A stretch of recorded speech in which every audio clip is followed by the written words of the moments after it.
Hello বন্ধুরা, সবাইকে স্বাগতম তুরস্কের গাজিয়ান্টেপ শহর থেকে।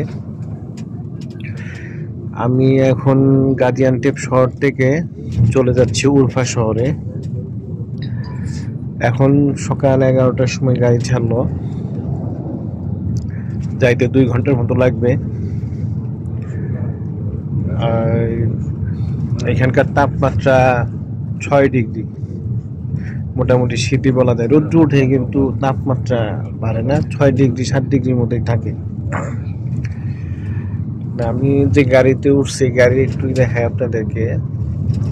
এটা মার্সিডিজ ব্রেঞ্জের গাড়ি, অনেক দূর থেকে আসছে, প্রায় 1-1.5 কিলোমিটার দূর থেকে আসে। অনেকগুলো স্টপেজ দেয় যাত্রী ওঠানামা করে বাস স্ট্যান্ডেই। প্রত্যেকটা বাস স্ট্যান্ডে এদের কাউন্টার আছে। এটা রাজধানী ইস্তানবুল থেকে আসছে। লাস্ট স্টপেজ মনে হয় উরফাতেই। এটা মার্সিডিজ ব্রেঞ্জের গাড়ি এবং গাড়ির মধ্যে ওয়াইফাই আছে। আমি এটা আগে কখনো পাই নাই, তো খেয়াল করি নাই। সামনে ওয়াইফাইয়ের পাসওয়ার্ড দেওয়া আছে। আমি ওয়াইফাইয়ের পাসওয়ার্ড দিয়ে এখন ওয়াইফাই চালাইতেছি, ইন্টারনেট চালাইতেছি। ঠিক আছে, গাড়ির সিটগুলা প্রত্যেকটার মধ্যে চার্জিং পয়েন্ট, আমারটা চার্জ দিছি, চার্জিং পয়েন্ট এবং সিট বেল্ট বাঁধা। প্লেনের মতো সামনে একটা ইয়ে আছে, একটু আগে আমি পানি খাইছি। অনেকটা প্লেনের মতো ফ্যাসিলিটি সবকিছু আছে। আমি গতকালকে একটা গাড়ি উঠছিলাম, ওই গাড়ির সামনে ডিসপ্লে ছিল প্লেনের মতো। এটার মধ্যে অবশ্য ডিসপ্লে নাই। এবং রাস্তা খুব ভালো, কোনো প্রকার ঝাঁকুনি লাগে না।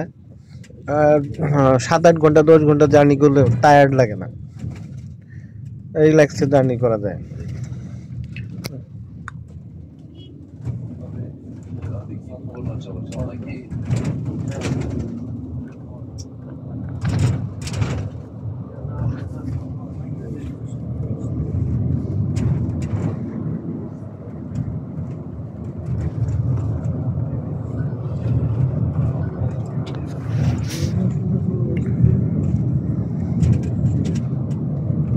এই গাজিয়ান্টেপ শহরের সাথে অনেকটা আরবের একটু মিল আছে, কিছুটা মিল আছে।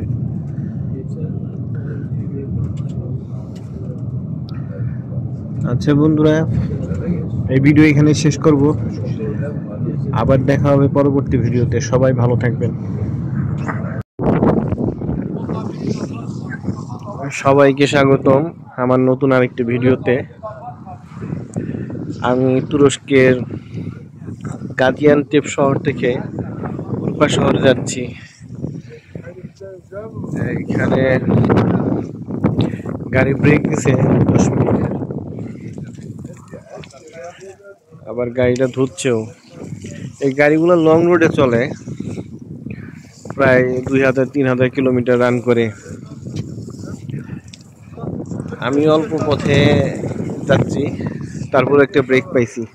2 ঘন্টা 2.5 ঘন্টা পর পর গাড়িটা ব্রেক দেয়।